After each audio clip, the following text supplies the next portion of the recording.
Nagising nga itong si Carlos na nagwawala at tawag ng tawag kina Harry at itong kina Lynette. Ngunit wala nang sumasagot sa kanya sapagkat natuluyan na ngang nakaligtas itong si Harry at itong si Lynette. Nakarating na nga sila sa hospital at dito nga ay kasalukuyang ginagumot itong si Lynette. Labis na nagagalit itong si Carlos at umaatake na naman ang kanyang anxiety. Maya-maya pa nga ay biglang may taong tumawag sa kanya at ito nga ang kanyang Tito Gary.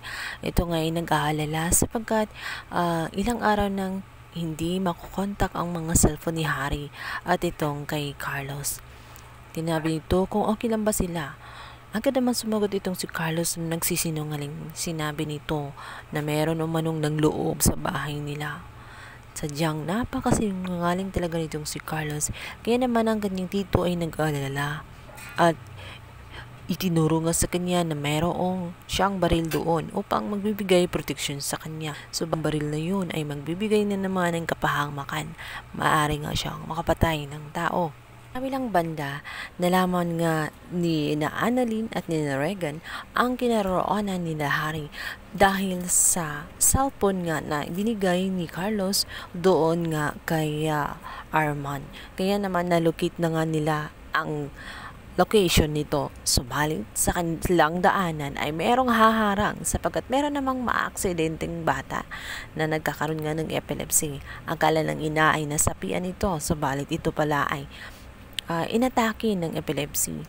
Kaya naman medyo natagalan si na Annalyn at wala sa kanilang focus na hanapin nga itong si Lynette at itong si Harry.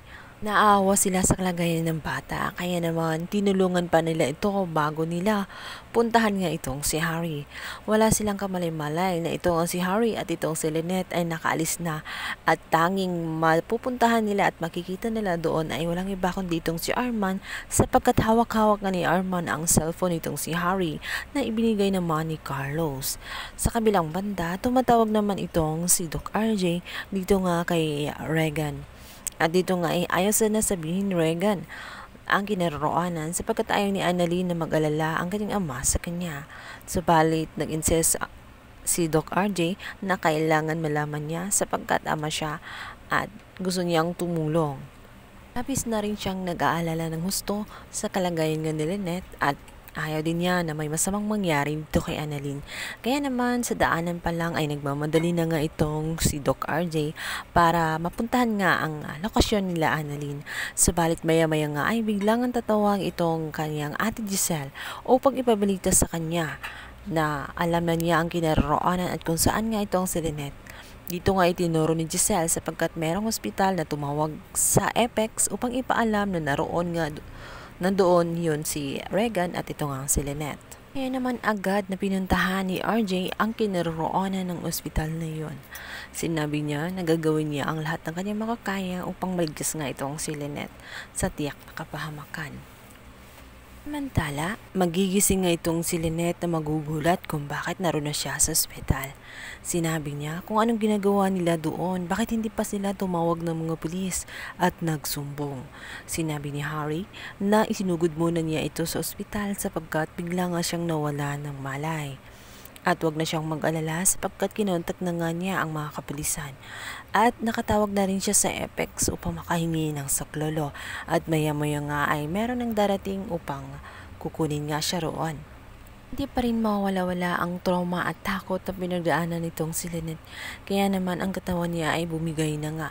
Hindi natin alam kung ano nga kaya ang tunay na lagay ng kanyang katawan o bumalik ba ang dati niyang sakit.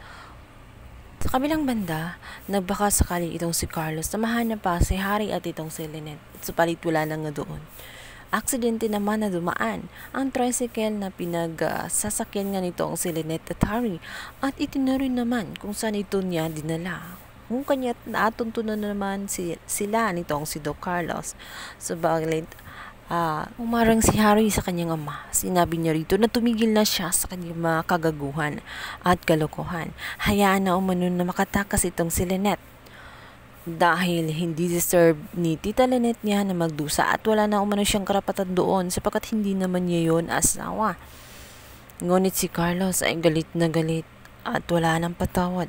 Binugbog pa nga niya itong si Harry, makuha lang niya itong si Lynette. Subalit mabibigo siya sapagkat naunahan na nga siya nitong si Doc RJ na dinala na nga itong si Lynette.